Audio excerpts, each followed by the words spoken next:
अस्सलाम वालेकुम एवरीवन, कैसे हैं आप सब। एक बार फिर से वेलकम है आप सबका मेरे साथ पॉजिटिविटी विद अक्सर के साथ। और मैं हूं अक्सर। कल मैंने एक वीडियो अपलोड की थी लेकिन उस पर मुझे इतना खास रिस्पांस नहीं समझ आया। और मुझे लगता था कि बस जाहिर सी बात है, नया स्टार्ट होता है तो हर कोई सपोर्ट भी नहीं करता। और जिस मकसद के लिए मैंने ये शुरू किया है वो अभी तो मेरे ख्याल इतनी जल्दी शुरू नहीं होगा, क्योंकि लोग समझते हैं कि पता नहीं मैं एवं लगी हुई है या कुछ भी। तो मैंने सोचा है कि ना, पहले मैं अपने से शुरू करती हूँ, फिर आप लोगों का दिल किया तो आप लोग मुझे मतलब बताइए कि ये अपनी प्रॉब्लम या कोई भी कि आप ये है या ऐसे है, ये कैसे टैकल करना है। मतलब मुझे पता है कि मैं इतनी नहीं हूँ कि मैं सब कुछ कर सकूँ या आपको सजेशंस दे सकूँ। अल्हम्दुलिल्लाह अल्लाह ताला ने हर किसी को अक्ल दी होती है, लेकिन फिर भी एक मैं मतलब सुनने के लिए बैठी हूँ, ताकि जो लोग ऐसे डिप्रेशन में जाते हैं जिनके पास कुछ सुनने के लिए नहीं ना होता, एटलीस्ट उनको मैं सुन सकूँ और वो ना पॉजिटिव रहें, कभी भी नेगेटिव ना हो, ना उम्मीद ना हो। तो इसलिए मैंने आज एक नॉर्मल फिर एक व्लॉग टाइप वीडियो शूट की है, क्योंकि बेसिकली तो मैं हॉस्टलाइज हूँ तो मेरे पास इतना कुछ होता नहीं है करने को। तो मैं पढ़ने जा रही थी तो मैंने रास्ता थोड़ा सा रिकॉर्ड किया, और क्योंकि मुझे बस बैकग्राउंड वीडियोस का मसला है, वॉइस ओवर का तो मुझे मसला नहीं है, वो तो मैं कर ही लूँगी। तो इसलिए आपको बस ये सड़कें और ऐसी चीज़ें नज़र आएंगी। तो ये बस डेली ऐसे भी लोग आएंगे। आहिस्ता आहिस्ता मैं इम्प्रूव करने की कोशिश करूँगी, क्योंकि मुझे अभी इतना आइडिया नहीं है, मैं बिल्कुल खुद नहीं हूँ। तो अब बाकी मैंने जो आप लोगों से प्रॉमिस किया है कि इंशाल्लाह डेली एक वीडियो आया करेगी, और उसमें ना कुछ भी ऐसा होगा जो आपको पॉजिटिव मतलब रहने में मदद करेगा। लाइक कुरान पाक का कोई हवाला, कोई हदीस, कोई कुरानी आयत, कुछ भी मोटिवेशन वो हो सकती है। तो आज के लिए मैंने एक प्रिपेयर की है कि प्रिपेयर लाइक के मैंने सुनी है, मैंने आज तक जो भी सुना है, जो भी इम्प्लीमेंट खुद पे किया है ना, वो मैं आप लोगों को बताने जा रही हूँ। लाइक जैसे हम कभी कहते हैं ना, हम दुआ करते हैं और हम कहते हैं कि अल्लाह जी ये कबूल क्यों नहीं हो रही, कबूल क्यों नहीं हो रही।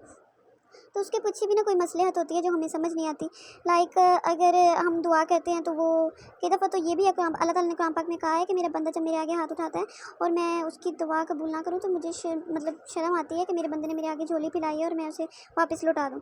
तो या तो वो दुआ कबूल हो जाती है या उससे बेहतर कुछ आपको मिल जाता है। अगर वो आपके हक में जो आप दुआ कर रहे होते हैं वो आपके लिए बेहतर नहीं है, तो अल्लाह पाक कुछ और वे में आपकी हेल्प कर देते हैं या कोई मुसीबत टाल देते हैं, या बात के लिए भी रख लेते हैं। लाइक आखिरत में भी कुछ चीज़ें होनी है ना, कि हमें अब दुनिया में नहीं हुआ तो वो आखिरत में काम आएगा, तो वो मुझे लगता है सबसे ज़्यादा बेस्ट होता है, क्योंकि आखिरत में तो पता नहीं हम कितने गुनाहगार हैं या क्या कुछ होगा। तो वो फिर उस लिहाज से मैनेज हो जाता है, मतलब कि वो पलड़ा ना इक्वली रहता है। अल्लाह ताला कभी भी आपको मायूस नहीं करते। वक्ती तौर पे हमें समझ नहीं आ रही होती, लेकिन बाद में ये सारी आहिस्ता आहिस्ता चीज़ें समझ आ रही होती हैं। तो बाकी आज के लिए बस इतना ही, मैंने एक नॉर्मल रूटीन शेयर करनी थी कि मैं बस जा रही थी और मैंने अपनी क्लास ली, मैं बस थोड़ा सा वापस आ गई और बस पढ़ा और ये चीज़ें की, और तो इतना कुछ खास नहीं था मेरे पास। लेकिन बाकी आप इंशाल्लाह मुझे सपोर्ट करें, कमेंट्स करें, तो फिर ही मुझे आइडिया होगा ना कि मैंने नेक्स्ट क्या लेके चलना है। नहीं तो अगर आप लोग नहीं करेंगे तो फिर मैं डेली ना एक हदीस या एक सूरा या कोई कुरानी आयत आप लोगों को बता दिया करूँगी, ताकि उससे थोड़ा सा इसे एक्सप्लेन कर दिया करूँगी अपने वे में। तो कहीं मैं गलत हूँ तो आप लोग मुझे करेक्ट कर सकते हैं, क्योंकि मुझे इतना नहीं नॉलेज है, मैं हाफ़िज़ कुरान तो नहीं हूँ। तो फिर बाकी इंशाल्लाह साथ मिल के करेंगे जितना हो सकेगा। और बाकी ये कि कभी भी नाउमीद नहीं होना, क्योंकि अल्लाह पाक ने कुरान पाक में कहा है कि मायूसी कुफ़र है, और हमने कभी भी नाउमीद नहीं होना। कभी भी किसी भी हालत में मायूस नहीं होना। अगर तो फिर मैं तो मेरे चैनल का मकसद ही ख़त्म हो जाएगा, अगर मैंने मेरी ऑडियंस मेरी वजह से या मुझे सुन के मायूस हो गई या वो नेगेटिव रही, पॉजिटिव हुई ना। तो इंशाल्लाह रोज़ एक ना कुछ ऐसी चीज़ लाएंगे जिससे आप पॉजिटिव रहें, क्योंकि फिर हम में और गैर मुस्लिम में तो कोई फ़र्क नहीं ना रहा। एज़ अ मुस्लिम हमें अल्लाह ताला पे कामिल यकीन होना चाहिए। कामिल यकीन है तभी हम मुसलमान हैं, वैसे फिर हम मुसलमान नहीं हैं। सबसे पहले अल्लाह ताला पे कामिल यकीन ही तो आता है, तो वो होगा तो फिर सब कुछ सही हो जाएगा ना। तो फिर बाकी अब मुझे अपनी दुआ में याद रखिएगा। तब तक के लिए अल्लाह हाफ़िज़।